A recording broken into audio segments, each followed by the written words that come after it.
시청자 여러분 반갑습니다. JTBC 뉴스룸을 시작합니다.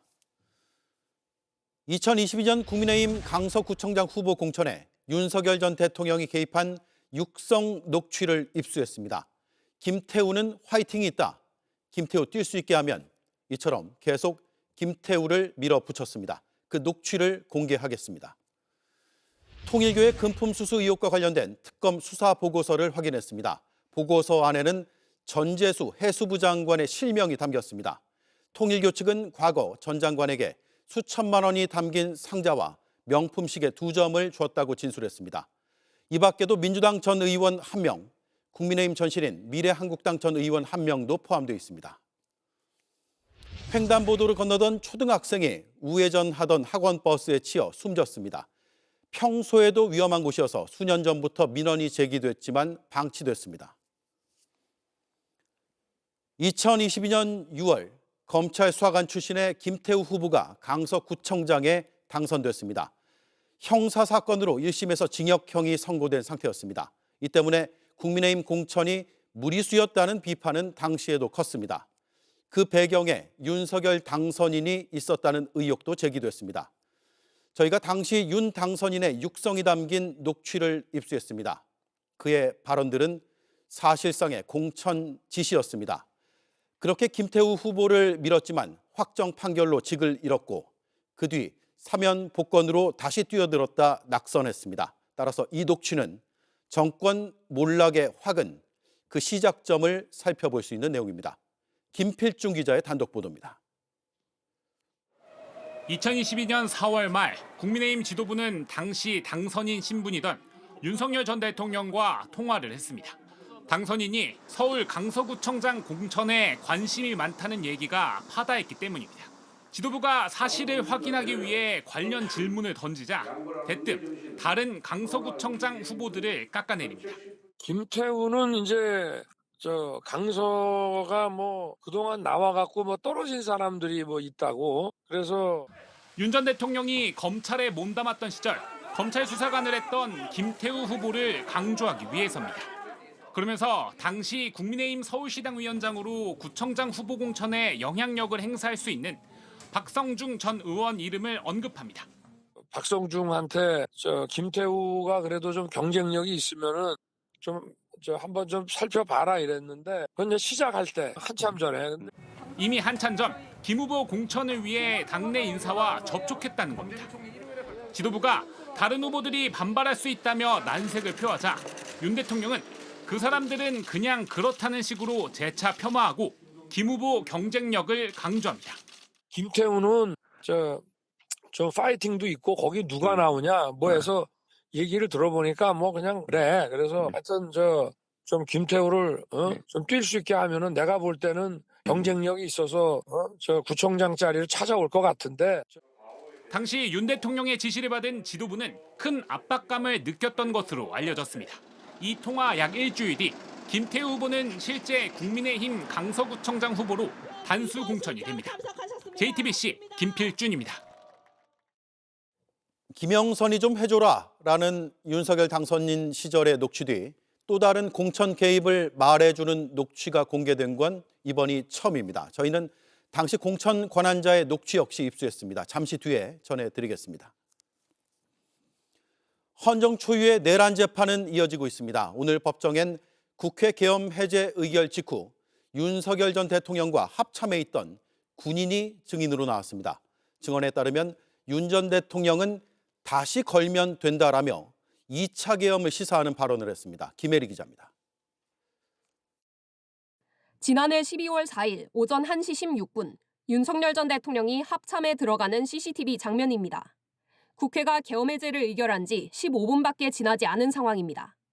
당시 윤 전 대통령과 합참 결심 지원실에 있던 현직 중령이 김용현 전 국방부 장관의 재판에 증인으로 나왔습니다. 앞서 검찰에서는 신변 보호를 위해 박수박 중령이란 가명으로 조사받았습니다. 박 중령은 법정에서 윤 전 대통령이 김 전 장관에게 그걸 핑계라고 대요. 그러게 잡으라고 했잖아요.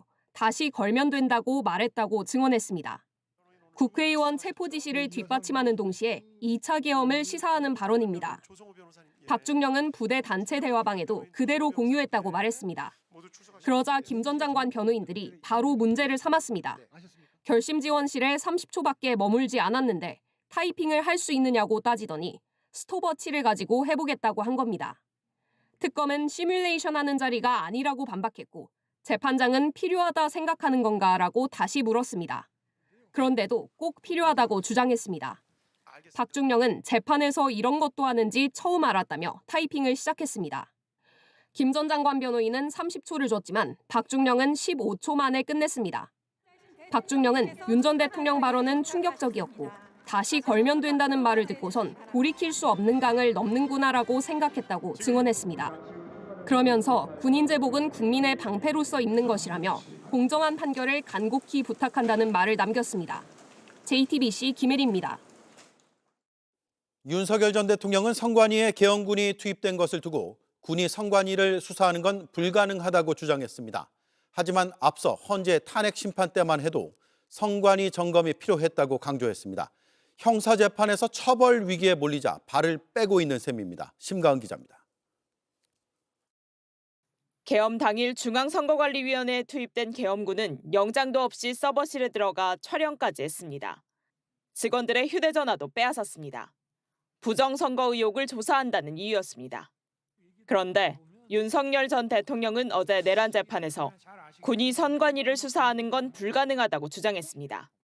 선관위의 부정선거에 관련된 수사를 하려고 하면 일단 선거 시스템을 잘 알아야 되고 또 이 선거 관리하는 선관위의 그 선거 관리 시스템, 전산 시스템을 알아야 되고 있을 수 없는 일이라고 반복해서 말했습니다. 근데 이게 무슨 몇십 명을 한꺼번에 잡아와서 푸닥거리 하는 식으로 해서 이거를 수사한다는 것 자체는 이거는 상식적으로 있을 수 없는 그 일이고요. 하지만 헌법재판소의 탄핵 심판 때만 해도 선관위를 조사할 필요가 있었다고 직접 강조했습니다. 계엄을 선포하기 전에 어떤 선거의 공정성에 대한 그 신뢰에 좀 의문이 드는 것들이 많이 있었고 또 2023년 10월 국정원의 선관위 전산 장비의 아주 극히 일부를 점검한 결과 문제가 많이 있었기 때문에 탄핵 심판 땐 군의 선관위 투입은 정당했다고 주장하더니 내란 형사재판에선 수사가 불가능했다며 사안을 축소하려 한다는 지적이 나옵니다. JTBC 심가은입니다.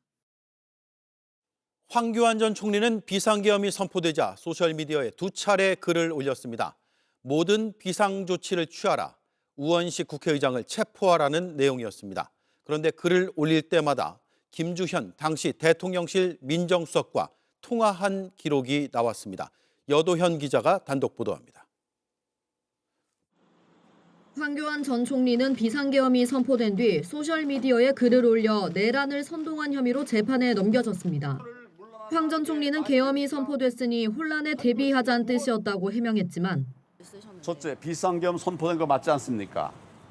그리고 거기에 따라 혼란을 막아야 되지 않습니까? 해당 글 곳곳엔 주사파 세력을 척결해야 한다. 모든 비상조치를 취하라. 대통령과 함께 가달라와 같은 내란에 동조하는 메시지가 담겼습니다. JTBC 취재 결과 황 전 총리는 계엄 선포 뒤 소셜미디어에 글을 올릴 때마다 김주현 당시 대통령실 민정수석과 통화한 것으로 파악됐습니다. 통화 내역이 황 전 총리 공소장에 담겼습니다. 윤석열 전 대통령이 계엄을 선포한 지 1시간도 안 된 12월 3일 밤 11시 1분 김 전 수석은 황 전 총리에게 문자를 보냈고 24분 뒤에 두 사람은 2분 39초간 통화를 합니다. 그리고 19분 뒤 황 전 총리가 모든 비상조치를 취하라고 촉구하는 글을 올렸던 겁니다. 국회에 계엄 해제 표결이 임박하자 두 사람은 집중적으로 통화했습니다. 자정을 넘겨 오전 0시 1분, 12분, 20분에 세 차례 통화를 주고받았습니다. 마지막 통화 8분 뒤인 0시 28분에 황 전 총리는 두 번째 게시물을 올렸습니다. 우원식 국회의장과 한동훈 전 국민의힘 대표를 체포하라는 내용이었습니다. 내란 특검은 황 전 총리가 김 전 수석과 통화해서 대통령실 내부 분위기를 파악한 뒤 내란을 선동했다고 판단했습니다. 황 전 총리에게 내부 상황을 전달한 것으로 의심받는 김 전 수석은 헌법재판관을 임명하지 않은 사건의 피의자로 특검에 입건돼 있습니다. JTBC 여도현입니다. 국회에 투입된 계엄군이 본관 유리창을 깨고 진입했을 당시 추경호 전 국민의힘 원내대표는 바로 그 옆방에 있었던 것으로 조사됐습니다. 특검은 계엄군의 투입을 잘 알고도 계엄을 막으려고 어떠한 행동도 하지 않았다고 판단했습니다. 양정진 기자입니다. 계엄 선포와 함께 국회에 투입된 계엄군은 오전 0시 30분쯤 국민의힘 정책위의장실 유리창을 깨고 본관에 진입했습니다. 특검 수사 결과 정책위의장실 바로 옆방에 추경호 당시 국민의힘 원내대표가 있었던 것으로 파악됐습니다. JTBC가 확인한 공소장에는 707 특수임무단 병력이 군홧발 소리를 내며 본회의장 쪽으로 몰려갔다고 적혀 있습니다. 특검은 추 전 원내대표가 군홧발 소리와 국회 사무처 직원들과 당직자들의 저항 행위 등을 통해 당시 상황을 충분히 알고 있었다고 판단했습니다. 하지만 어떻게든 본회의장으로 와달라는 한동훈 전 대표의 전화를 받고도 본회의장은 민주당 의원들도 있는 공개된 장소라면서 응하지 않았습니다. 도리어 밑에서 상황을 정리한 뒤 올라가도 되지 않겠냐며 본회의장에 있던 국민의힘 의원들의 이탈을 요구한 것으로 조사됐습니다. 특검은 추 전 원내대표가 윤석열 전 대통령과 함께 민주당의 강한 반감을 공유하며 계엄의 위법성을 알고도 가담했다고 봤습니다. 윤 전 대통령은 계엄 이틀 전 김용현 전 국방부 장관에게 계엄 계획을 알린 뒤 추 전 원내대표에게 전화를 걸었습니다. 추 전 원내대표는 통화에서 민주당이 반국가적 행위를 한다는 기자회견을 할 것을 예고했고 윤 전 대통령은 그래 알겠다고 답했습니다. 추 전 원내대표는 계엄 선포 직후인 오후 11시 11분엔 한덕수 전 국무총리에게서 국무위원들이 비상계엄 선포에 반대했는데도 대통령이 선포했다는 말을 들었습니다. 특검은 추 전 원내대표가 국무회의 참석자들에게도 인정받지 못한 위헌 위법한 계엄이라는 걸 알고도 이를 막으려는 어떤 행동도 하지 않았다고 판단했습니다. JTBC 양정진입니다. 이번 주 내란 특검의 수사가 종료된 뒤 국방부가 자체 특별수사본부를 꾸리기로 했습니다. 평양 무인기와 대북전단 살포 등 내란 특검이 다 밝히지 못한 군 관련 의혹을 직접 수사하겠다는 계획입니다. 김한수 기자입니다. 국방부 특별수사본부는 닷새 뒤 종료되는 내란 특검에서 군 관련 수사를 이어받게 됩니다. 국방부 검찰단과 각 군의 군사경찰들로 꾸려집니다. 국방부 검찰단을 중심으로 해서 수사본부를 꾸리게 될 것이고요. 조만간 구성이 되면 말씀을 드리도록 하겠습니다. 현행법상 군의 반란과 이적 행위는 국군 방첩사령부가 수사하게 돼 있지만 특수본에선 제외됩니다. 12.3 비상계엄 당시 정치인 체포조 운영 등 내란에 깊숙이 가담했기 때문입니다. 특수본은 평양 무인기 침투 사건이나 국군 심리전단 부대의 대북전단 살포 의혹 등을 집중 조사할 것으로 보입니다. 국방부 관계자는 내란 특검은 윤 전 대통령을 위주로 수사했기 때문에 특수본에선 군 관련 사안을 더 자세히 들여본다는 취지라고 말했습니다. 일각에선 특수본이 국방부 검찰단 주도로 꾸려지는 점에 대해 신중해야 한다는 의견도 나옵니다. 검찰단은 지금 내란에서 자유롭지 않잖아요. 육군은 다 배제한다던가 해군 공군 검사 군검찰로 한다던가 이런 것도 방안이 될 수는 있겠죠. 2차 특검이 출범할 경우 특수본 수사 내용을 특검에 넘기거나 공조하는 방안도 협의할 예정입니다. JTBC 김한수입니다. 이재명 대통령이 정치에 개입한 종교단체에 대한 해산 방안을 검토하라고 지시했습니다. 통일교가 윤석열 정부와 정교 유착을 꾀했다는 의혹과 함께 민주당에도 후원을 했다는 의혹이 불거진 상황에서 나온 발언입니다. 대통령실은 특정 종교를 겨냥한 발언은 아니었다고 선을 그었습니다. 유선희 기자입니다. 이재명 대통령은 오늘 국무회의에서 종교의 정치 개입에 대한 엄벌의 필요성을 강조했습니다. 당연히 사단법인이든 재단법인이든 법인격 제도, 헌법과 법률에 위반되는 지탄받을 행위를 하면 해산시켜야지. 지난주 같은 자리에서 해산을 언급한 것과 같은 맥락입니다. 종교 재단 자체가 조직적 체계적으로 정치 개입한 사례들이 있는데 이게 일본에서는 종교 재단 해산 명령을 했다고 하는 것 같더라고요. 정치권에선 통일교가 윤석열 정부와 정교 유착을 꾀했다는 의혹에 대해 특검이 수사하고 있는 상황을 염두에 둔 발언이라는 해석이 나왔습니다. 통일교가 민주당 소속 정치인에게도 후원을 했다는 의혹이 제기된 상황에서 나온 발언이라는 점에도 관심이 모였지만 대통령실은 특정 종교를 겨냥한 건 아니었다고 선을 그었습니다. 국민의힘뿐만 아니라 좀 민주당 쪽에서도 또 연루된다 이런 이야기까지 나오는데 오늘 특정 종교를 언급하신 건 아니었고요. 이 대통령은 조원철 법제처장에게 관련 법령 검토를 지시했고 조 처장은 민법 38조를 언급했습니다. 민법 38조의 해석 적용 문제이고, 근데 그게 이제 종교 단체가 조직적으로 굉장히 그 심한 정도의 위법 행위를 지속했을 때 해산이 가능합니다. 다만 해산 사유가 될 만한 위법 행위 여부를 먼저 따져봐야 한다고 했습니다. JTBC 유선입니다. 통일교가 민주당 의원들에게 금품을 전달했다는 의혹과 관련해 특검이 작성한 수사 보고서 내용을 저희가 취재했습니다. 그 보고서에는 전재수 해수부 장관의 이름이 들어가 있습니다. 또 민주당 전 의원 1명, 국민의힘 전 신인 미래한국당 전 의원 1명도 포함됐습니다. 윤영호 전 통일교 본부장이 2018년에서 2020년 사이 전재수 당시 의원에게 전달했다고 진술한 건 크게 두 가지입니다. 수천만 원이 담긴 현금 상자 그리고 명품 시계 2점입니다. 특검은 오늘 이 사건을 경찰 국수본에 이첩했습니다. 박병현 기자의 단독 보도입니다. 한때 통일교 2인자였던 윤영호 전 세계본부장은 특검 조사에서 전재수 해수부 장관에게 금품을 제공했다고 진술했습니다. 윤 전 본부장은 전 장관에게 2018년에서 2020년 사이 3천만 원에서 4천만 원 상당의 현금을 상자에 담아 전달했다고 진술한 것으로 파악됐습니다. 현금에 더해 2점의 명품 시계도 전달했다는 게 윤 전 본부장의 주장입니다. 특검은 전 장관에게 줬다고 주장하는 시계 브랜드까지 이미 특정한 걸로 알려졌습니다. 전 장관은 2018년 당시 문재인 정부의 친문 핵심이었습니다. 정권에 영향력 있는 인물에게 통일교가 로비를 한 겁니다. 특검은 윤 전 본부장이 통일교 현안 청탁을 목적으로 전재수 장관에게 금품을 전달한 것으로 의심하고 있습니다. 금품 전달과 함께 부정한 청탁이 있었으면 뇌물죄가 성립할 수 있는 무거운 사안입니다. 이외에도 윤 전 본부장은 전직 민주당 의원 1명과 미래한국당 출신 전직 의원 1명도 함께 언급했습니다. 이들에게 선거자금 명목으로 각각 3천만 원에서 4천만 원을 전달했다는 겁니다. 특검은 윤 전 본부장 면담 후 수사 보고서를 만들고 윤 전 본부장의 확인을 거쳐 날인까지 받았습니다. 하지만 김건희 씨, 윤석열 전 대통령과 관련된 수사로만 한정돼 있는 특검법상 수사 대상이 안 된다고 판단했고 오늘 국수본으로 수사를 이첩했습니다. 전재수 장관 측은 JTBC에 관련 의혹과 전혀 관련이 없다고 해명했습니다. 현재 전재수 장관은 미국 출장 중인데 향후 구체적인 입장이 나오면 JTBC는 이를 모두 보도하겠습니다. JTBC 박병현입니다.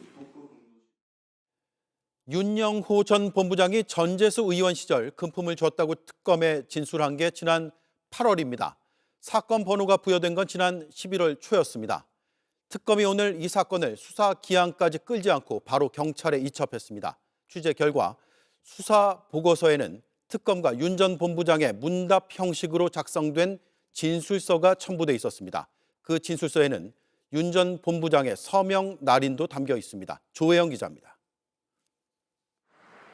2018년에서 2019년 통일교 측이 당시 친문 핵심이었던 전재수 현 해수부 장관에게 금품을 줬다는 진술이 이뤄진 건 올 8월 말입니다.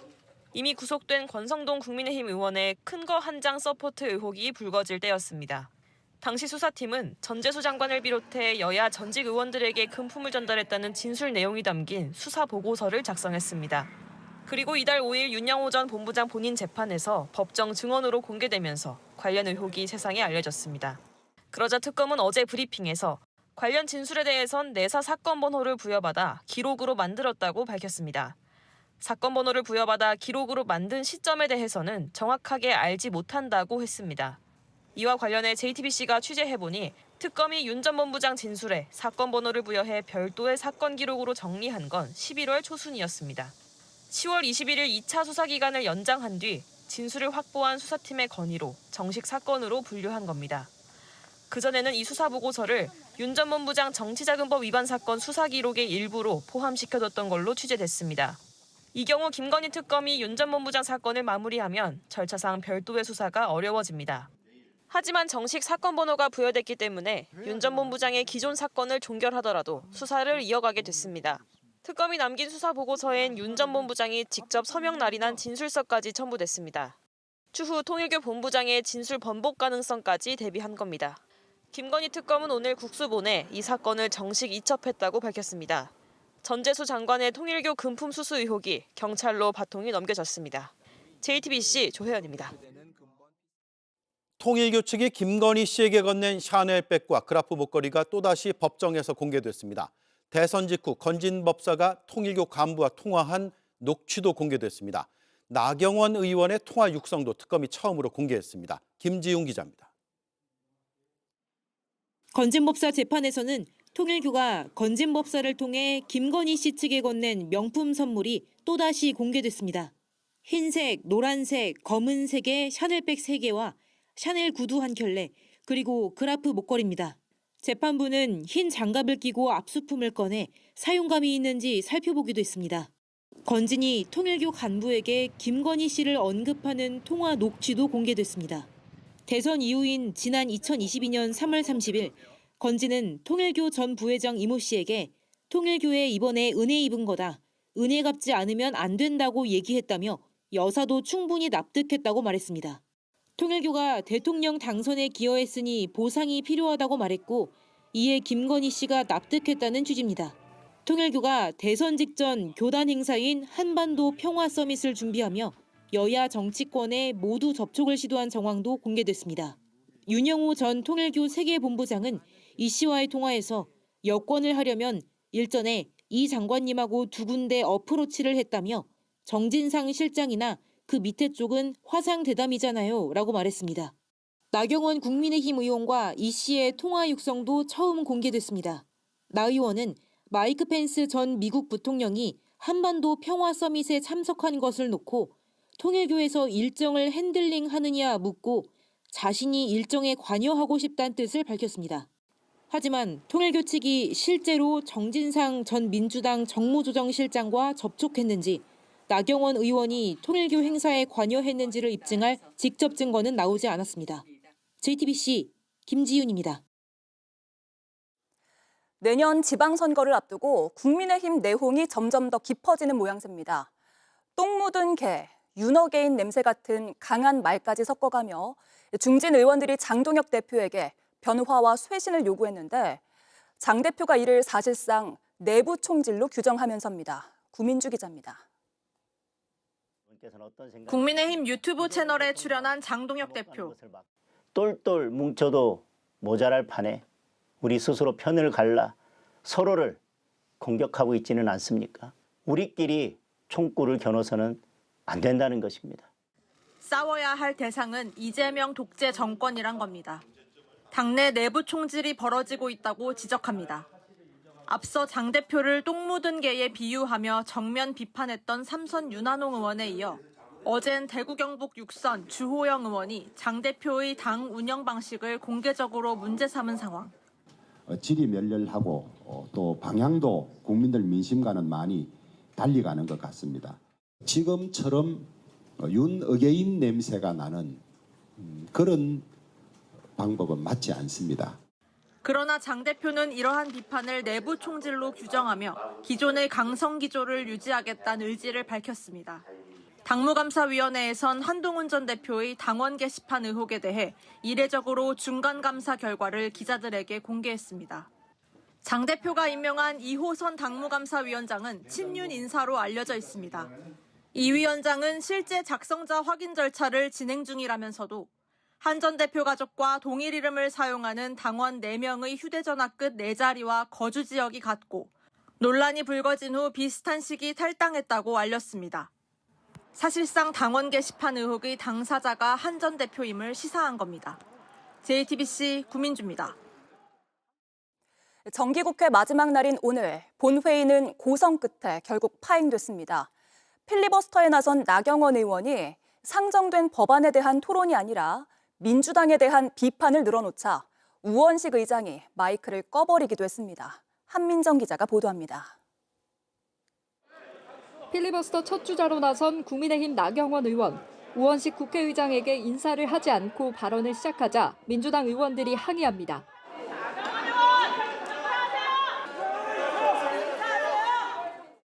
국민의힘은 오늘 본회의에 상정된 62건의 안건 중 59개 안건에 대해 필리버스터를 신청했습니다. 사법 파괴 5대 악법, 그리고 입틀막 3대 악법을 철회해 주십시오. 나 의원이 상정된 법안과 무관한 발언을 이어가자 우원식 국회의장이 나섰습니다. 잠시 중단하시고 의제 발언을 계속하시면 그러면 마이크를 끌 수 있습니다. 의제를 가지고 말씀하세요. 필리버스터를 하는 데 있어서 의제와 관련되지 않은 헌법을 읽어도 의장께서 제지하거나 또는 경고한 적이 없습니다. 국민의힘 의원들도 말을 보탰습니다. 국회의장의 독단적인 본회의 진행이자 법률의 규정을 무시한 국회의장의 폭거입니다. 결국 의장 지시로 마이크는 꺼졌고 나 의원은 그 상태로 발언을 이어갔습니다. 민주당은 필리버스터 요건 강화법, 정당 현수막 규제법, 내란 전담 재판부 설치법 등 쟁점 법안은 일단 두고 민생 법안만 처리하자는데도 국민의힘이 협조를 하지 않는다고 비판했습니다. 민생 법안에 대해서 필리버스터를 하겠다는 이 해괴망측하고 기상천외한 국민의힘 국민 여러분 용서하지 마십시오.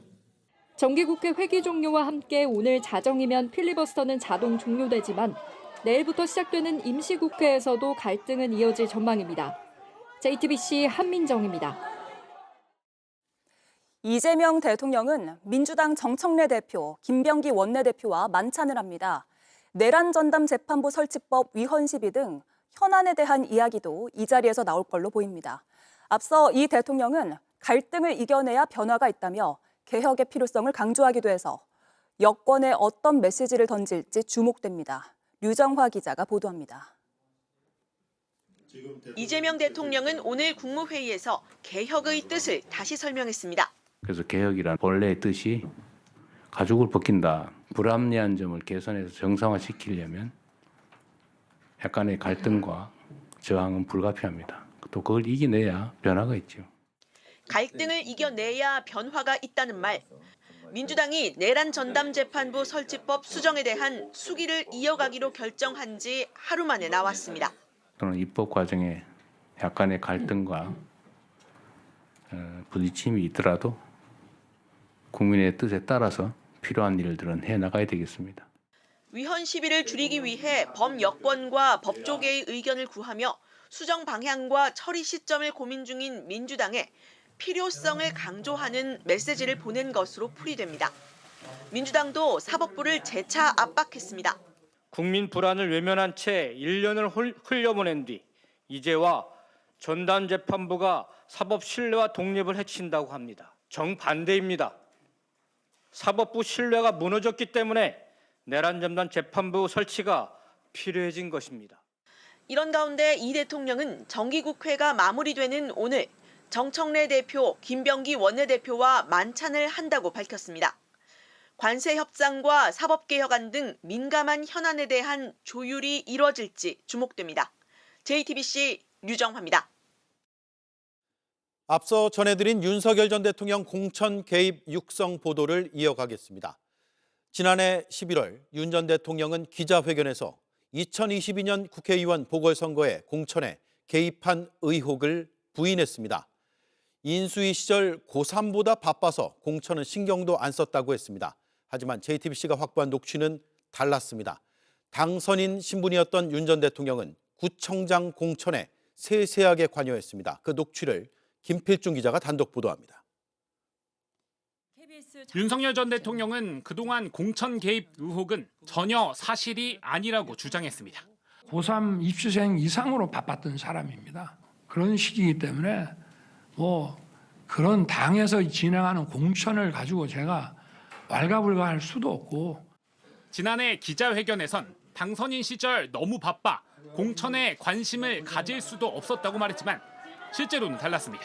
김태우는 이제 강서가 그동안 나와갖고 떨어진 사람들이 있다고. 그래서 하여튼 박성중한테 김태우가 그래도 좀 경쟁력이 있으면은 한번 좀 살펴봐라 이랬는데 그건 이제 시작할 때 한참 전에. 근데 JTBC가 확보한 2022년 4월 국민의힘 지도부와의 통화.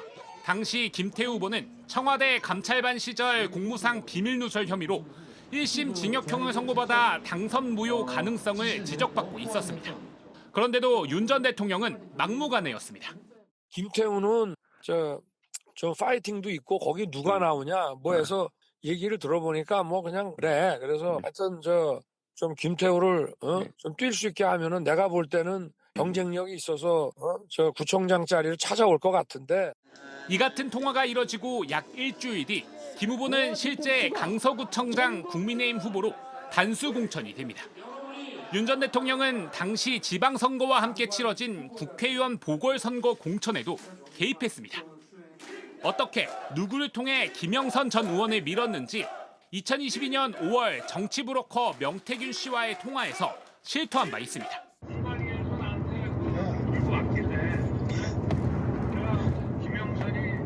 경선때도 열심히 뛰었으니까 너는 김영선이 좀 해줘라 그랬는데 거기가 말이 많네.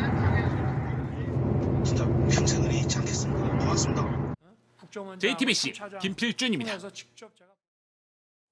윤석열 전 대통령이 김태우 한번 살펴보라고 지시했다는 사람, 당시 국민의힘 서울시당 위원장이었던 박성중 전 의원입니다. 박 전 의원은 그동안 공천 개입 의혹에 침묵을 지켜왔습니다. 그런데 박 전 의원이 주변에는 윤석열이 강서를 밀어붙였다고 설명했습니다. 그 녹취도 입수했습니다. 이어서 정인아 기자입니다. 박성중한테 김태우가 그래도 좀 경쟁력이 있으면은 한번 좀 살펴봐라 이랬는데 그건 이제 시작할 때 한참 전에. 당시 서울시 당위원장인 박성중 의원에게 2022년 지방선거 강서구청장의 김태우 후보 공천을 고려해보라는 지시를 했다는 윤석열 전 대통령. 이 문제를 두고 소통을 해왔다고도 덧붙였습니다. 얼마 전에 듣기로는 일단 이거는 뭐 여론조사하고 뭐 돌려봐야 되겠습니다. 뭐 이런 얘기를 하더라고요. 박 전 의원은 김태우 공천 개입 의혹에 대해 답변 자체를 거부해왔습니다.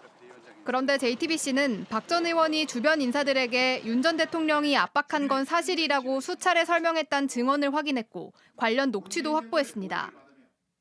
지금이니까 내 이야기한데 내가 서울시당 위원장이고 그때 인수위 간사였잖아. 강수도 밀어붙이고 그 상황이 강수도 밀어붙이고 지금이야 밀어붙이고 다 밀어붙여가지고. 강서구의 김태우 후보뿐 아니라 다른 지역에서도 여론조사 1위 후보 대신 다른 사람을 공천했다는 취지의 설명도 합니다. 사실 여부와 구체적인 상황을 묻기 위해 박 전 의원을 찾아갔습니다. 누구? JTBC의 정인아라고 합니다. 제가 어제 연락 한번 드렸었는데요. 나중에 그 윤석열 전 대통령이 강서구청이랑 공천 요구했다는 게 사실인지. 아닙니다. 현재 산자부 산하기관인 한국생산성본부 회장을 맡고 있는 박 전 의원은 취재진을 피했습니다. JTBC 정인아입니다. 네, 바로 이 윤석열 전 대통령의 공천 개입 녹취를 취재한 김필중 기자가 나와 있습니다. 윤 전 대통령이 서울 강서구청장 공천에 개입했다는 건 지난해 11월 JTBC가 처음 보도했죠. 그로부터 거의 1년 만에 녹취가 확보된 건데 윤 전 대통령이 이런 의혹을 극구 부인해왔죠. 네, 그렇습니다. 윤 전 대통령은 공천 개입은 전혀 아니라며 당시 공관위원장이 누군지도 몰랐다고 했습니다. 직접 들어보시죠. 공관위원장이 우리 정진석 비서실장인 줄 알고 있었어요. 저 재보궐 공관위원장은 별도로 윤상현 의원이 공관위원장을 했다 하더라고요. 그만큼 저는 당의 이런 공천에 관심을 가질 수 없었고. 네, 하지만 윤상현 의원에게 연락을 한 사실이 나중에 드러나기도 했습니다. 아니 내가 저기다 얘기를 했잖아. 상현이한테 윤상현한테도 하고. 네, 그리고 당시 서울시당 위원장이어서 서울시 공천에 영향을 미칠 수 있는 박성중 전 의원에게도 연락을 한 게 오늘 JTBC가 확보한 녹취에서도 드러난 겁니다. 결국 윤 전 대통령이 2022년 지방선거 공천에 개입한 과정의 퍼즐이 맞춰진 겁니다. 2022년이요. 지방선거 때 서울 강서구청장 재보궐선거 공천도 당시에 상당히 논란이었잖아요. 네, 그렇습니다. 김태우 후보는 청와대 감찰반 시절 공무상 비밀누설 혐의로 2021년에 1심서 징역형을 선고받았습니다. 따라서 당선이 되더라도 직을 잃을 수 있다는 우려가 국민의힘 내부에서도 컸습니다. 결국 당선이 되고도 대법원 유죄 확정 판결로 임기 1년을 못 채우고 구청장직을 잃었는데 윤 전 대통령은 3개월 만에 김 전 구청장을 사면했습니다. 예. 자, 그리고 나서 김 후보 본인 때문에 생긴 보궐선거에서 자신이 다시 한번 출마했잖아요. 사면받고 나서. 그것도 큰 논란이었죠. 네, 그렇습니다. 윤 전 대통령 검사 시절 수사관을 지낸 김 후보는 당시 자신이 정권과 친하다는 점을 강조하기도 했습니다. 정부 여당에서 저 김태우 좀 예뻐하지 않습니까? 중앙정부 예산 팍팍 끌어와서 이거 강성에 쏟아붓겠습니다, 여러분! 하지만 민주당 후보에게 17%포인트 표차로 참패하면서 공천 책임을 지고 김기현 당대표가 사퇴를 했습니다. 이후 수도권에서 정권 심판론이 불거지면서 결국 총선에서 국민의힘의 참패로도 이어졌습니다.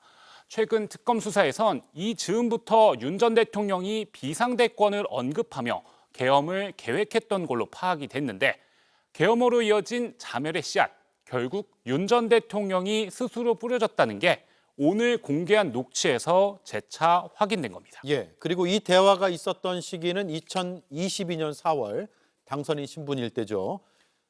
김영선 전 의원 공천에도 개입했던 바로 그 시기 아닙니까? 네, 그렇습니다. 윤 전 대통령은 이렇게 김태우 후보를 챙겨주고 나서 약 2주 뒤에는 김영선 전 의원을 공천해주겠다고 정치브로커 명태균 씨와 전화 통화를 했습니다. 예. 그거는 김영선이 좀 해줘라 그랬는데 이게 말이 많네, 당에서. 네, 현재 김영선 의원 공천 개입에 대해서도 특검에서 수사가 진행 중입니다. 오늘 공개한 이 녹취, 특검도 확보를 한 상태인데요. 현재 수사를 이어가고 있습니다. 윤 전 대통령의 공천 개입 의혹과 관련해선 내일은 특검도 확보하지 못했던 녹취를 추가로 보도할 계획입니다. 예. 추가 녹취가 있다고 하니까 내일도 잘 들어보고 또 보도를 해드려야겠습니다. 수고했습니다. 김필중 기자였습니다. 백혜룡 경정이 주장해온 세관 마약 수사 외압 의혹이 2년 만에 사실 무근으로 결론 났습니다. 당초 의혹의 출발점인 마약 밀수범들의 진술이 모두 허위로 드러났습니다. 당시 허위 진술을 한 정황이 담긴 영상도 공개됐습니다. 그런데도 백경정은 증거는 차고 넘친다며 반발하고 있습니다. 김휘랑 기자입니다. 마약 밀수 현장 검증 도중 조직원들이 말레이시아어로 은밀하게 대화를 나눕니다.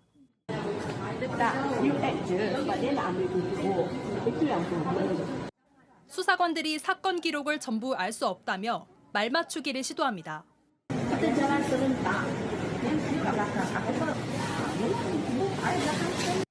지난 2023년 1월 필로폰 74kg을 밀수한 사건과 관련해 말레이시아 국적의 피의자들은 세관 직원들의 도움을 받았다고 진술했습니다. 당시 영등포경찰서 형사과장이던 백혜룡 경정은 이 진술을 토대로 수사를 확대하려 했지만 당시 윤석열 대통령실과 검경의 외압을 받았다고 주장해왔습니다. 이재명 대통령은 지난 10월 임은정 동부지검장에게 해당 의혹에 대한 엄정한 수사를 지시했고 합동수사단이 꾸려졌습니다. 합동수사단은 2달 만에 중간 수사 결과를 발표했습니다. 세관 공무원들이 연루됐다는 애초 밀수범들의 진술이 모두 허위였다고 결론을 내렸습니다.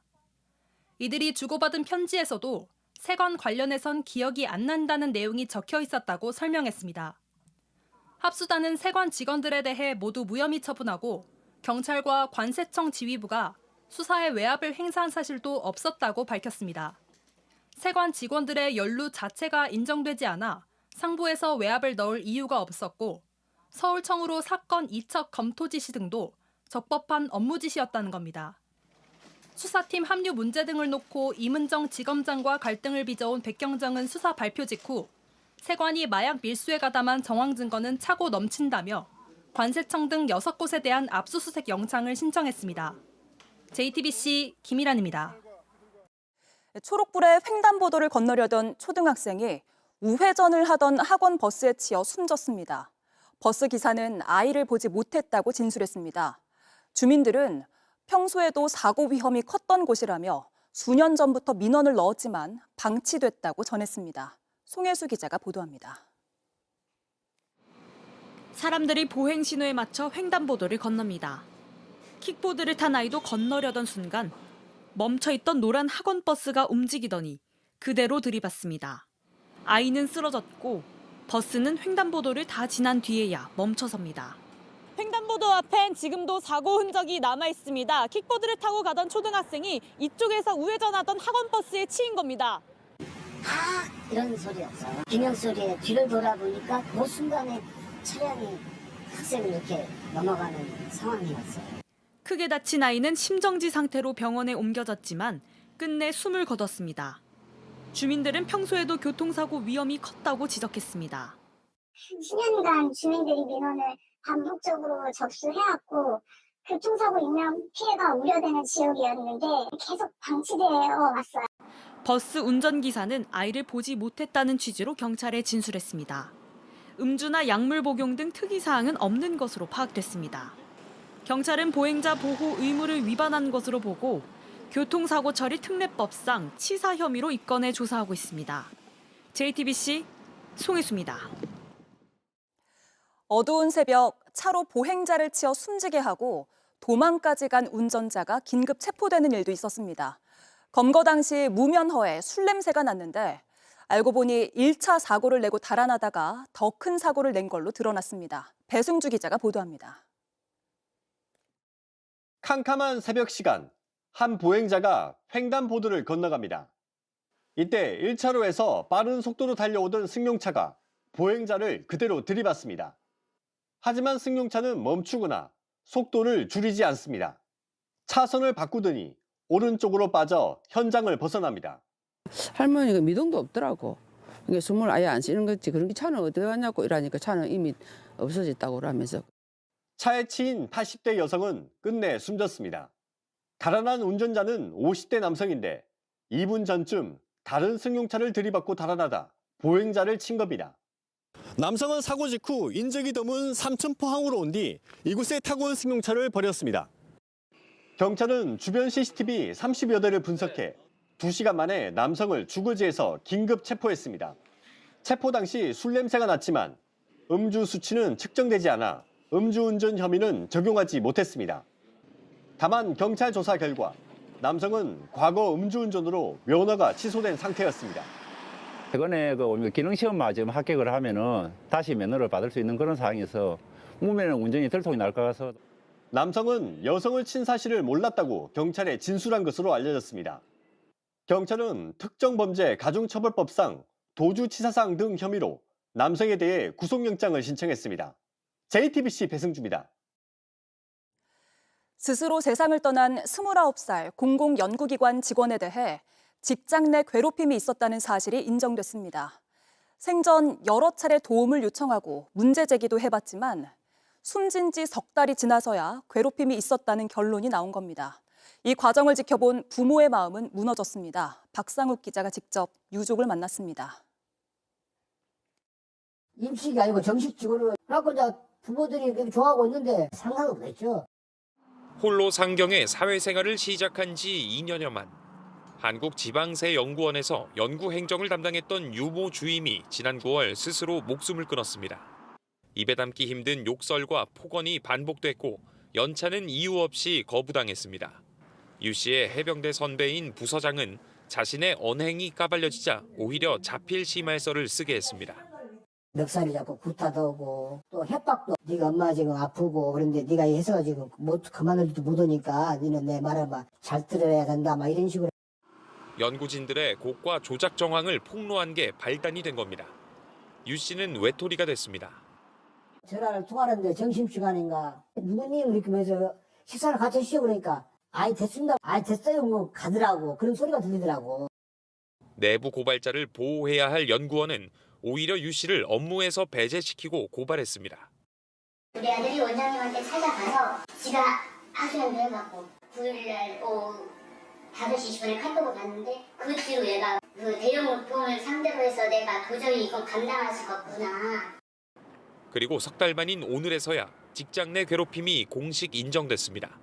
특별감독을 벌인 노동부는 유 씨를 고발한 부원장에게 과태료 500만 원을, 가해자 5명엔 징계와 전보 등을 지시했습니다. 이 연구원에선 괴롭힘 외에도 8건의 법 위반이 추가로 적발됐습니다. 29, 꽃 같은 아들을 잃은 부모는 두렵고 힘들어도 도망가지 말고 맞서라는 아들의 메모를 보고 또 한 번 마음이 무너집니다. 큰애는 밥 3끼 잘 먹고 생활 다 하고 자기 자식들 키우면서 살 거 아니에요. JTBC 박상욱입니다. 소비자를 우롱한다는 비판을 받는 쿠팡에 대해 정부와 국회가 동시에 칼을 빼들었습니다. 경찰이 오늘 쿠팡을 압수수색한 가운데 국회 입법조사처는 해킹에 대한 책임을 피하려는 쿠팡의 면책 조항이 무효라는 해석을 내린 걸로 파악됐습니다. 이재명 대통령도 공정위 강제조사가 가능한지 검토하라고 주문했습니다. 박소연 기자입니다. 쿠팡의 면책에 관한 이용 약관입니다. 불법적인 서버 접속이나 이용으로 발생하는 손해는 책임지지 않는다고 적혀 있습니다. 지난해 11월 이 조항을 슬그머니 추가한 것으로 알려지면서 쿠팡이 해킹에 따른 개인정보 유출 책임을 회피하려는 것 아니냐는 의혹이 일었습니다. 이를 검토한 국회 입법조사처는 이런 쿠팡의 추가 조치가 잘못됐다고 해석했습니다. 상당한 이유 없이 사업자의 책임을 배제하는 조항은 무효로 하는 관련법에 따라 이 조항은 법적 효력이 없다는 겁니다. 한국 소비자들을 대놓고 무시해온 태도가 적나라하게 담긴 약관입니다. 불공정 조항에 대한 무효 판단을 규제 기관들에게 요구하겠습니다. 공정위 역시 이 조항이 불공정 약관에 해당하는지 검토하는 가운데 복잡한 회원 탈퇴 절차에 대해서도 들여다보고 있습니다. PC 버전에서만 가능했던 쿠팡 회원 탈퇴는 모바일에서도 가능하도록 수정했지만 여전히 복잡한 절차를 거쳐야만 합니다. 매달 7,890원을 내는 와우 회원은 구독 기간이 끝나야만 탈퇴를 할 수 있습니다. 이재명 대통령은 오늘 국무회의에서 압수수색 같은 강제 조사권을 공정위에 주는 방안을 검토하라고 법제처에 지시했습니다. 이런 가운데 경찰은 전담 수사관 17명을 투입해 쿠팡 본사 사무실을 압수수색하고 개인정보 유출자는 물론 쿠팡의 보안 허점 등을 수사하고 있습니다. JTBC 박소연입니다. 네, 어젯밤 일본 아오모리현 앞바다에서 규모 7.5의 큰 지진이 발생했습니다. 이게 더 큰 지진을 앞두고 발생하는 전진일 가능성이 제기되면서 2011년의 악몽이 재현될까 공포감도 커지고 있습니다. 정원석 특파원이 현장에 나가 있습니다. 네, 정 특파원, 규모 7.5의 상당히 큰 지진인데 피해 규모는 어느 정도입니까? 네, 저는 지금 지진이 발생한 곳으로부터 80km 떨어진 아오모리현 하치노에시에 나와 있습니다. 이번 지진으로 피해가 컸던 곳 가운데 한 곳인데요. 제가 나와 있는 이곳 역시 지진으로 깨진 유리 조각들이 떨어져 있습니다. 이곳 외에도 곳곳이 영향을 받으면서 도로나 점포 등 보수가 진행되고 있었습니다. 어젯밤 11시 15분 발생한 이번 지진은 규모 7.5의 흔들림을 나타내는 진도는 최고 6강에 달했습니다. 제대로 몸을 가누기 힘든 흔들림이다 보니 부상자 33명 대부분은 넘어져서 다친 것으로 파악됐습니다. 이와 함께 최대 70cm 높이의 쓰나미도 관측됐지만 직접적인 피해는 없던 것으로 알려졌습니다. 네, 그런데 더 큰 지진의 가능성도 있다고요? 그렇습니다. 지진 이후에 오늘 오전 7시쯤에도 규모 6.4 지진이 일어나는 등 여진이 이어지고 있습니다. 1시간 전쯤에도 진도 3 정도의 여진이 있었는데 차 속에서도 차가 흔들리는 걸 느낄 정도였습니다. 이번 지진은 동일본 대지진 때처럼 육지판과 바다판이 만나는 경계에서 일어난 지진이었는데요. 때문에 일본 기상청은 앞으로 일주일 안에 거대 지진, 그러니까 동일본 대지진에 맞먹는 강도의 지진이 있을 수 있다며 주의보를 발령했습니다. 大規模地震が発生する可能性が平常時より高まっていると評価され、北海道三陸沖後発地震注意情報が発表されました。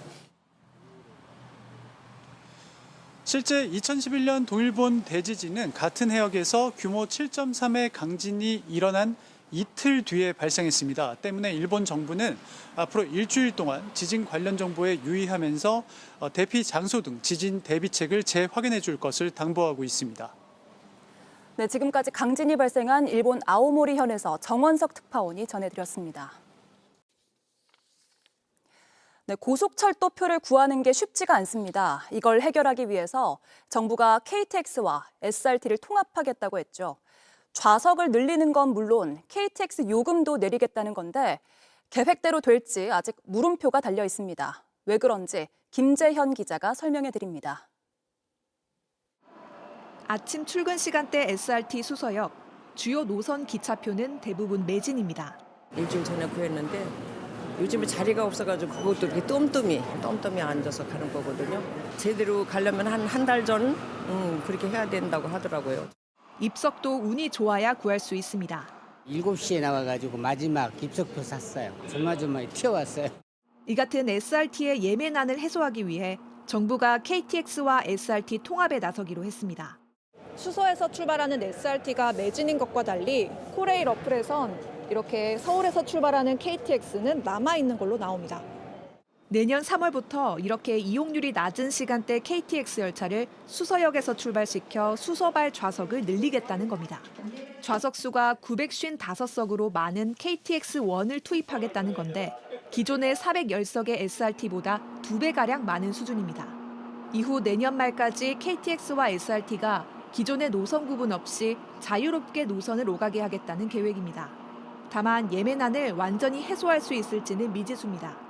코레일에선 하루 평균 16,000석 좌석이 늘어날 거라 추산하지만 전체 좌석 공급량의 6%에 불과한 데다 실제 그만큼도 늘기 어려울 거란 반론도 있습니다. 평택과 오송 구간 철로가 포화 상태라 열차를 추가 투입하는 데도 한계가 있습니다. 열차 요금도 현재 10% 정도 더 저렴한 SRT 수준에 맞추기는 어려울 것이란 분석입니다. 코레일 같은 경우는 이제 고속철도만 운행하는 게 아니라 다른 노선들도 운행을 하기 때문에 또 요금을 더 이상 낮추기에는 경영상이나 아니면 여러 가지 재반 여건상 어려운 점이 있는 게 분명하고요.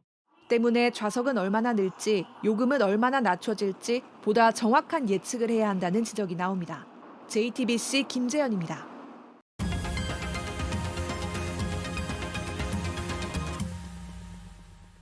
네, 비하인드 뉴스 정치부 이성대 기자와 함께하겠습니다. 시작할까요? 네, 첫 번째 이슈 바로 보겠습니다. 사과를 요구했다. 자, 지금 국민의힘 내분 양상이 벌어지고 있는 가운데 친한동훈계죠. 박정훈 의원이 친윤계를 향해서 포문을 열었습니다. 자, 뭐라고 얘기를 했냐면요. 윤석열 정부에서 누릴 건 다 누렸으면서 책임을 지지 않는다면서 친윤계 핵심이죠. 이철규 의원을 향해서 정계를 떠나든지 총선에 출마하지 말라 이렇게 요구를 한 겁니다. 예. 친윤계 중에서 사과하지 않는 의원들은 여럿 있는데 이철규 의원만 콕 집어서 책임 요구한 것은 아무래도 원조 윤핵관이기 때문이겠죠. 그렇습니다. 참고로 그 윤석열 정권 초기에 이른바 원조 윤핵관 4인방이 있었습니다. 자, 보시는 것처럼 그런데 지금 권성동 의원은 구속이 된 상태고요. 또 장제원 의원은 고인이 됐죠. 또 윤한홍 의원은 최근 그 배신자 소리를 듣더라도 사과를 해야 된다라는 입장을 밝혔습니다. 자, 이철규 의원만 지금 아무 입장을 내지 않고 있다 이런 비판을 하고 있는 것인데 자, 박정훈 의원 이야기 먼저 들어보겠습니다. 예. 이철규 의원 같은 경우가 제일 본인이 정권 내내 실세로서 여러 가지를 누렸기 때문에 이 정권에 몰락에 대해서 스스로 사과하고 정치 안 하겠다고 선언해야죠. 그래서 지금 오히려 권력을 지금 더 향유하고 있는 그런 상황이에요. 그러니까 어이가 없는 건데. 자, 지금 박정훈 의원이 이철규 의원을 향해서 어이가 없다라고 비판하자 이제 친윤계죠. 지금 이제 여의도연구원 부위원장설이 나오는 장해찬 전 최고위원이 또 반발을 했습니다. 자신의 페이스북에 김건희 씨와 가장 가까운 사이로 출마만 하면 당선되는 꿀 지역에 단수공천된 사람이 있다.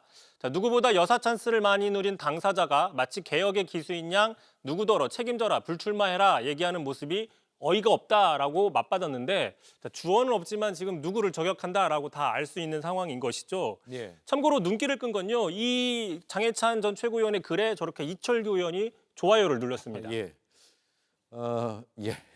장동혁 대표가 똘똘 뭉쳐도 모자랄 판에 서로 총구 겨누면 안 된다라면서 내부 결속을 주장을 했던데 불법 계엄에 대한 사과는 없다는 입장을 재확인한 걸로 봐야 될까요?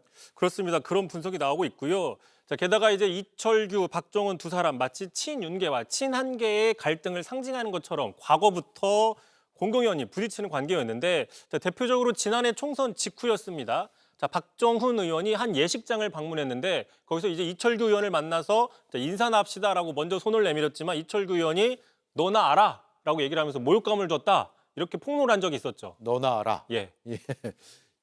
친윤계와 친한계 갈등이 뭐 하루 이틀 얘기는 아닌 건데 사석에서도 인사를 안 할 정도인지는 몰랐습니다. 물론 이제 이 사건에 대해서 이철규 의원은 나는 그렇게 얘기한 적이 없다라고 일단 부정을 했는데 먼저 그 이야기 들어보시죠. 예. 저는 누구에게 너라는 말을 안 씁니다. 공직 생활을 40년 넘게 하고 있는데 그 사람이 몸담았던 조직에서 다 평가하고 바라보니까요. 나중에 다 저절로 알게 되리라 보고요. 다만 이제 지난 3월이었습니다. 그 당시 이철규 의원의 그 아들 부부 뭐 이른바 마약 논란 당시에 배우가 있다 이렇게 음모론을 주장했다고 제가 전해드린 바가 있었는데 예. 그 배우 다름 아닌 그 보시면 한 딸 이른바 한동훈 세력을 좀 그 비하해서 부르는 말로 배우를 추정한 적도 있었습니다. 네. 다음 이슈는요? 자, 두 번째 이슈 바로 보겠습니다. 자, 이번에는 사과를 보냈다.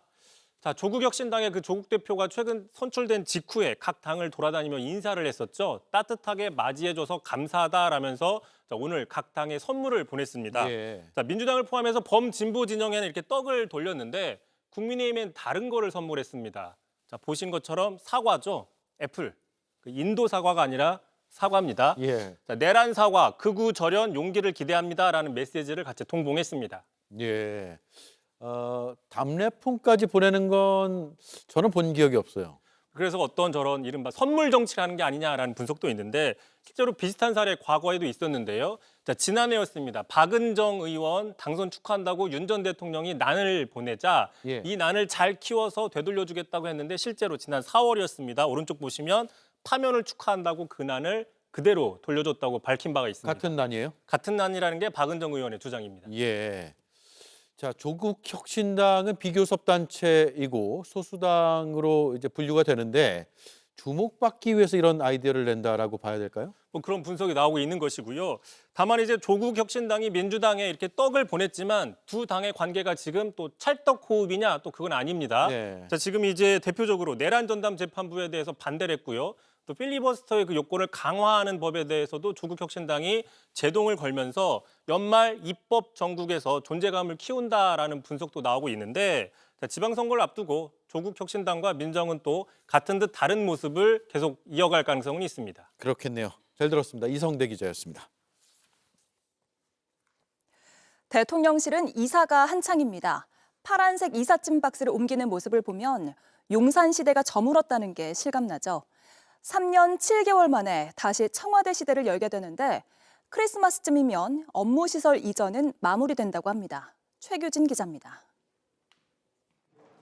용산 대통령실 청사 복도에 집기와 가구들이 파란 비닐에 쌓여 있습니다. 바닥은 이사용 완충제로 덮였고 매점이었던 공간도 텅 비어 있습니다. 청와대로 본격적인 이사 작업이 시작되면서 내부를 비우고 짐을 옮기는 겁니다. 청와대엔 이삿짐이 속속 도착했습니다. 청와대로 향하는 길목 곳곳에는 이렇게 다시 청와대로라는 홍보 현수막이 걸려 있습니다. 전면 개방됐던 길은 일부 통제가 이루어지고 있고요. 내부에서는 이사 작업과 동시에 막바지 조경, 보수 작업이 한창입니다. 2022년 윤석열 전 대통령이 졸속 논란에도 밀어붙였던 용산 대통령실 시대를 3년 7개월 만에 되돌리는 수순입니다. 현재의 공간 구조로는 국가적 난제와 그 위기에 제대로 대처하기 어렵습니다. 어려운 일이지만 국가의 미래를 위해 내린 결단입니다. 이재명 대통령은 취임 직후 청와대 복귀 방침을 분명히 했고 국무회의에서 이전을 위한 259억 원 규모 예비비 안건을 의결하며 속도를 냈습니다. 지금 청와대가 제일 좋아요. 아주 오래 썼고 상징성도 있고 문화적 가치도 있고 거기를 안 쓸 이유가 없어요. 안보 문제도 그렇고 거기가 최적입니다. 최대한 빨리 청와대를 보수하고 그리고 가야죠. 앞서 강훈식 비서실장은 업무시설은 크리스마스쯤이면 이사가 마무리될 것이라고 밝혔습니다. 다만 관저 이전은 보안과 경호 문제로 내년 초 이뤄질 것으로 예상됩니다.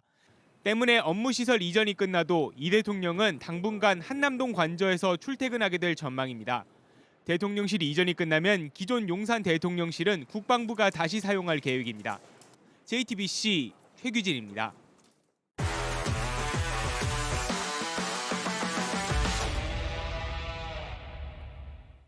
스포츠 뉴스입니다. 프로야구 포지션별 최고 선수만이 받을 수 있죠. 올해 골든글러브 시상식은 두산 양의지 선수의 10번째 수상, 그리고 KT 안현민 선수의 신인상에 이은 동시수상의 진기록을 남겼는데요. 시상식을 빛낸 명장면들을 이혜원 기자가 모았습니다. 설렁설렁하는 것 같은데 꼭 필요한 순간 역전 만루 홈런을 쏘아 올릴 수 있는 선수. 38의 나이를 잊은 듯 포수 마스크를 쓰면서도 양의지는 3할 3푼 7리로 타율 1위에 올랐습니다. 제가 생각해도 좀 뿌듯하기도 합니다. 네. 올해만 잘한 게 아니라 10년 넘게 꾸준히 돋보였는데 이번에 그 보상을 받았습니다. 2014년 처음 받았던 황금 장갑, 올해 10번째를 채웠습니다. 솔직하게 이승엽 감독님하고는 제가 비교 대상이 아니고 저는 아직 현역이기 때문에 11번째 도전하겠습니다. 네. KT 안현민은 수상을 예고하듯 머리를 황금색으로 물들인 채 등장했습니다. 여러 스타일로 한번 좀 힘은 좀 준 것 같아요. 올해 타율 2위, 출루율 1위로 신인상을 탔고 골든글러브까지 낚아챘습니다. 야구 역사에서 두 상을 동시 수상한 9번째 선수로 이름을 올렸습니다. 시상식은 잘 안 챙겨봤고요. 기사로만 접했던 것 같고 보면은 되게 반짝이더라고요, 글러브가. 그래가지고 와, 저거 우리 집에 하나씩 있으면 좋겠다라고만 생각했던 것 같아요. 진기록이 수놓았던 시상식. 마흔들 최영우는 최고령 수상 기록을 갈아치웠는데 재치 넘치는 말솜씨로 웃음을 선물했습니다. 저희 팀에 오게 되셔가지고 너무 감사하고 내년 시즌이 너무 기대되는 것 같습니다. 저한테 기대하기보다 지가 더 잘해야 되는 거 아닐까요? 아니 마음 뭐 몇 살한테 뭘 기대를 해. JTBC 이혜원입니다. 학교폭력 논란에도 프로야구 신인 드래프트에서 1순위로 키움의 지명을 받았죠. 충남교육청에서 박준현 선수의 학폭 인정 결정을 내리면서 논란이 재점화됐습니다. 입단 계약을 한 키움 구단과 KBO의 향후 대응이 궁금해졌습니다. 최승기 기자가 보도합니다. 박준현은 지난 9월 프로야구 드래프트에서 전체 1순위로 키움의 지명을 받았습니다. 옆에선 아버지 박성민 삼성 코치는 눈물을 쏟아냈습니다. 박준현은 이 자리에서 같은 야구 부원을 괴롭히고 폭언을 했다는 학폭 논란을 정면 반박했습니다. 저는 떳떳하기 때문에 별로 그런 거 신경 잘 안 쓰고. 이때까지만 해도 학폭 의혹은 논란 정도로 남았습니다.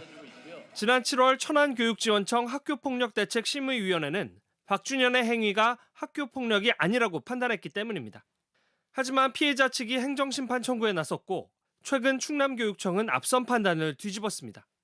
박준현의 학폭을 인정하고 서면 사과를 하라고 결정했습니다. 5개월 만에 반대 결과가 나온 겁니다. 박준현 측이 이번 위원회 결정에 불복하면 행정소송으로 이어질 가능성도 있습니다. 신인 선수가 학폭 논란에 휩싸인 사례는 5년 전에도 있었습니다. 두산의 김유성은 2021 신인 드래프트 당시 과거 학폭 사실이 확인돼 지명 철회됐습니다.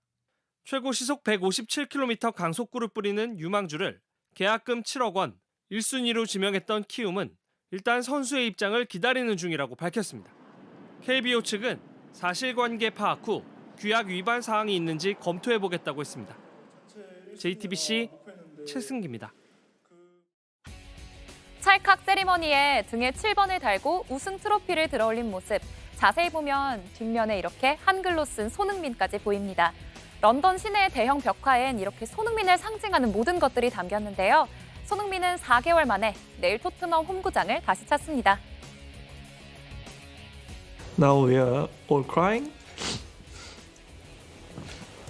But next time when we see each other, I hope everybody's smiling. So thank you so much for your amazing support for 10 years.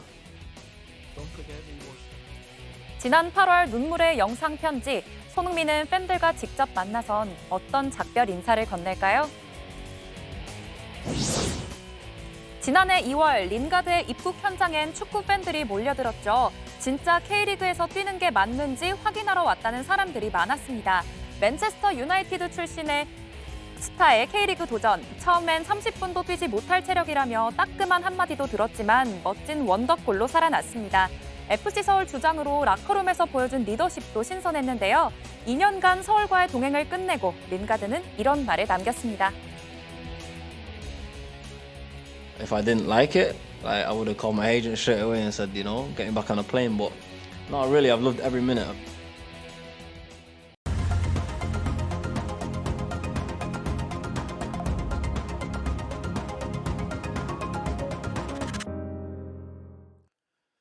국교는 인정되지 아니하며 종교와 정치는 분리된다. 우리 헌법이 정해놓은 원칙입니다. 1948년 제정헌법 때부터 담겼는데 대다수 선진국 헌법에도 명문화되어 있습니다. 헌법재판소는 정치 권력이 종교를 수단화하는 것, 그리고 종교가 국가 권력에 개입하는 것 모두 정교 분리 원칙의 위배라고 판단합니다. 통일교가 정치권에 전방위적으로 손을 뻗었다는 의혹, 일부 정치인도 종교 조직을 정치적 자원으로 활용하려 했다는 의혹, 그 의혹들은 수사와 재판, 취재 등으로 점점 더 구체화되고 있습니다. 각자의 본분을 넘어서는 이런 행태는 곧 정교 유착이며 그 유착은 곧 반헌법적 행위기에 이번에 확실히 짚고 넘어가야 하겠습니다. 앵커 한마디였습니다. 뉴스룸 마칩니다. 내일 뵙겠습니다. 고맙습니다.